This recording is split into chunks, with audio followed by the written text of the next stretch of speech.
안녕하세요. 한자 삼락의 심연진입니다. 한자 삼락에 오신 여러분 환영합니다. 오늘은 4월 6일 토요일이면서 제가 600강째 하는 날이에요. 뭐 100강 하면은 이제 그 논어의 말씀을 이제 했고, 이게 100강부터 해서 지금 이게 600강째 오면서 100강 단위로 제가 조금 특이한 거를 했는데, 이번에는 제가 준비한 게 동물, 여기서는 지금 동물 비유 이렇게 써 있는데, 동물이든 뭐 곤충이든 어떻게 이 단어가 결합이 돼서 이런 뜻이었었지? 우리가 사용하는 이 단어가 전혀 뜻밖에 있는 글자들로 이제 조합이 된 거를 제가 한번 준비해 봤어요. 먼저 제가 준비한 거는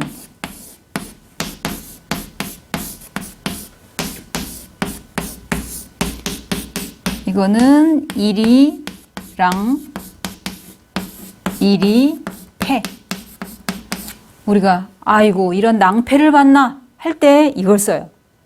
왜 이리가 나올까?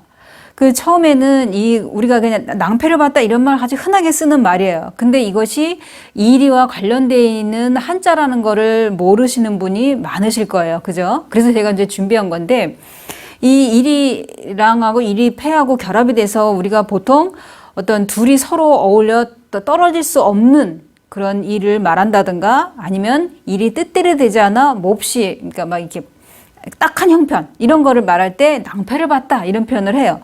그러면 이 유래를 이제 말씀드리자면, 일이랑자 같은 경우에는 똑같은 일인데 다리가 이제 차이가 나요. 일이랑은 앞다리가 길고 뒷다리가 아주 짧다고 그래요. 그러면 또 이리패는 반대로 앞다리가 아주 짧고 뒷다리가 이게 길대요. 그러니까 서로가 둘이 서로 의지해야만이 뭘 해도 서로가 의지를 해야만이 할 수 있다, 이런 얘기예요. 그러니까 이리랑은 이리패에 의지하고, 이리패는 이리랑한테 의지를 하고, 이래야만이 일을 할 수 있다, 이렇게 설명이 돼 있어요. 그러면서 이게 서로가 만약에 뜻이 안 맞아서 뭐 못한다, 그러면 우리도 낭패를 봤다 할 때 일이 순조롭게 잘 되면 그런 얘기가 안 나오는데, 일이 낭패를 봤다 하면 일이 제대로 안 된 일을 말하는 거잖아요. 그죠? 그래서 이거를 같이 결합돼서 뭐라고 나오냐면은, 일이 뜻대로 되지 않아서 몹시 아주 딱한 형편이다. 우리 흔히 쓰는 게 이런 낭패를 봤나 할 때는 이리와 관련돼 있는 얘기다. 이 글자 자체가 일이랑 이리패, 그러니까 동물과 관련돼 있는 거다, 이제 이런 얘기예요. 자, 그러면 두 번째, 이제 낭패를 했어요.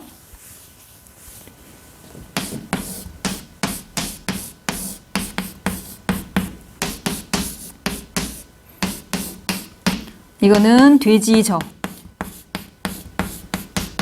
이거는 갑자기 돌. 이렇게 있으면 우리가 왜 저돌적이다 이런 말을 해요. 그럼 원래 뜻은 이 돼지, 멧돼지가 돌진하는 것 같다라는 뜻이에요. 이게 그냥 직역을 하면 멧돼지가 돌진하는 것 같다. 근데 이제 이거는 앞뒤를 생각하지 않고 덤벼드는 것을 비유적으로 말하는 거예요. 그래서 와, 저 사람 일하는 게 엄청 저돌적이야? 뭐 이런 얘기할 때 그 저돌적이라는 말이 이 돼지적 하고 갑자기 돌이랑 결합한 이 단어예요.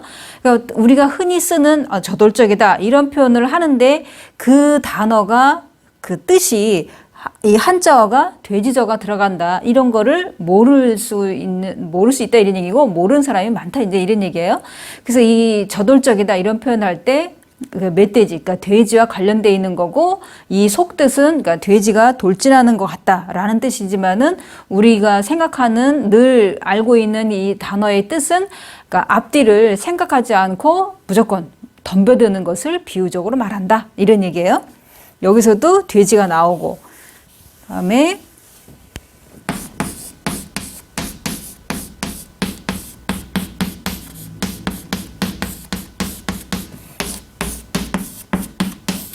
여기 잠식에서 잠은 누의 잠자예요. 누의 잠. 그러면 이거는 뭐 먹을식, 밥식 뭐 이렇게 되고, 그러니까 누에가 먹는다, 이제 뜻은 이래요.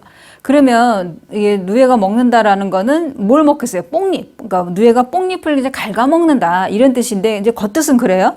근데 우리가 잠식한다라는 뜻은 남의 영토를 조금씩 침략해서 들어간다든가 아니면 스스로 일을 하지 않고 남의 것을 먹는 것을 비유한다. 이렇게 얘기를 해요. 우리가 왜 잠식한다 그랬을 때 과거의 역사를 보면 삼국시대 때 보면은 이 고구려가 땅이 저 위에 그 졸본 이제 이쪽부터 하다 보면은 국내성이 수도였는데 나중에 한성으로 그 평양성으로 옮기잖아요. 왜냐하면 한성인 그때 백제를 갖다 공격해서 땅을 그만큼 백제 땅을 이제 집어삼켰어요.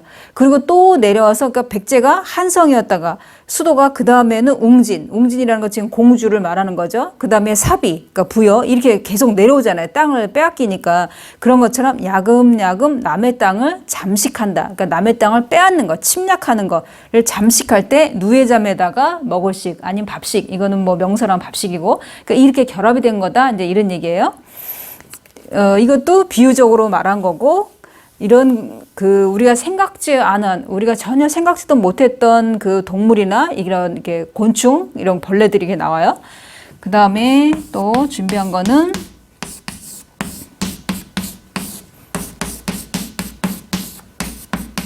이거는 벌봉. 그래서 우리가 뭐 양봉, 한봉 뭐 이런 거 할 때 쓰는 거죠. 이거는 일어날기. 이 단어는 봉기 그러면은 우리가 역사를 배울 때 이렇게 데모를 일으키는 거, 막 농민들이 못 살겠다, 뭐 이제 이 세금을 너무 많이 내서 못 살겠다, 뭐 이런다든가 아니면은 또 옛날에는 그런 게 있었잖아요. 신분을 이제 뚜렷하게 구별을 해 놓으니까 신분이 억압받는 그런 사람들이 다 이렇게 뜻을 모아서 이제 뭐 홍경래 난이라든지 이런 그 난을 일으키고 그러잖아요. 그럴 때 뭐라 그래? 벌떼처럼 일어났다, 봉기했다, 농민 봉기 이런 표현 많이 나오잖아요. 그러면은 이 말 그대로 벌떼처럼 일어났다 이런 얘기인데 우리 귀에 익숙한 거 봉기라는 말 많이 해요. 그러니까 아주 이 때를 지어서 막 세차게 일어나는 거를 비유적으로, 그러니까 이런 벌떼처럼 여러 사람들이 운집해 모여서 내 말을 들어달라고 막 뭐 데모하거나 이러면은 봉기했다, 뭐 벌떼처럼 일어섰다 이런 표현 많이 하잖아요. 그럴 때도 마찬가지로 벌봉 여기서 또 곤충 얘기 나오잖아요. 그죠? 그래서 지금 이게 동물과 그 다음에 곤충 이런 거와 비유되는 거를 제가 이게 지금 설명해 드리는 거는 우리 귀에는 단어는 익숙하지만은 그것이 동물이나 곤충과 관련되어 있는 거를 모르실 수 있어서 이렇게 하는데 이제 하나를 또 더 설명을 드리자면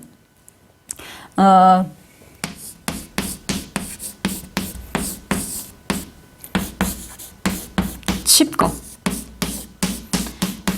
칩거라는 말도 우리 귀에 많이 익숙해요. 그죠? 이거 좀 진하게 써버리면은 이렇게 칩. 이 칩이라는 거는 수물칩자예요. 이 수물칩은 우리가 어디서 많이 들었냐면은 절기상 입춘우수 경칩 세 번째. 경칩이라는 건 놀라서 이렇게 겨울잠을 자다가 놀라서 깨어났다. 이제 봄이 되는구나. 봄이 되었으니까 나 나가서 이제 먹을 거를 이제 찾아 다녀야 되겠다. 이럴 때 이거는 이제 살거. 그러면 이제 칩거라는 말은 원래 뜻은 칩은 벌레나 개구리, 뱀 이런 겨울잠을 자는 그런 동물이라든지 이런 곤충들이 이제 밖으로 이제 나가는 건데 아직까지는 칩거 이 안에 겨울잠을 자고 있는 거예요. 그러면 사람으로 이제 비유적으로 말하면은 활동하지 않고 집안에만 틀어박혀서 이게 있다는 그런 뜻을 이제 말하는 거죠. 칩거 상태다. 보통 우리가 뭐 연예인이라든지 이렇게 공적으로 알려진 사람들이 어떤 사회적으로 무리를 일으키고 그러면은 이제 보통 뭐 근신한다, 뭐 아니면 칩거 중이다 이런 표현, 그러니까 집안에 탁 틀어박혀서 나오질 않는 거죠. 그러니까 그럴 때 칩. 그럼 이제 수물칩 그럴 때는 여기 이제 벌레가 나왔잖아요. 좀 전에 말씀드린 것처럼 겨울잠을 자는 거를 보면은 우리가 이게 나왔으니까 벌레가 나왔으니까 벌레만 겨울잠 자는 게 아니라 그러니까 벌레와 관련되어 있는 거 보면은 벌레충도 있고 그럼 벌레만 있는 게 아닌 다른 거를 비유 들면은 이렇게 쓰면은 긴 뱀도 겨울잠 자고 그죠? 아니면은 또 이렇게 쓰면 개구리 와. 개구리도 겨울잠 자고 이런 것들 보면 다 벌레가 나왔잖아요. 항상 이 벌레회가 나온다 그래서 벌레만 관련돼 있는 게 아니라는 것도 기억해 두시면 좋겠죠. 자, 그래서 수물칩 해서 칩거 이렇게 나오면은 우리가 귀에 익숙한 거는 집안에 콕 이제 틀어박혀 있는 거를 말하는데 원래는 이제 겨울잠을 자는 곤충이나 벌레들이 겨울잠을 자는 것을 이제 말한다라는 뜻인데 이제 사람으로 이제 비유하면은 그냥 집안에 틀어박혀 있다 이제 이런 뜻이에요. 자, 제가 준비한 이 동물과 곤충을 이제 비유한 이제 단어 여기서 마치고 하루 쉬시고 월요일 날 또 새로운 글자로 자원풀이로 만나 뵙겠습니다. 지금까지 한자 삼락의 심연진이었습니다. 안녕히 계세요.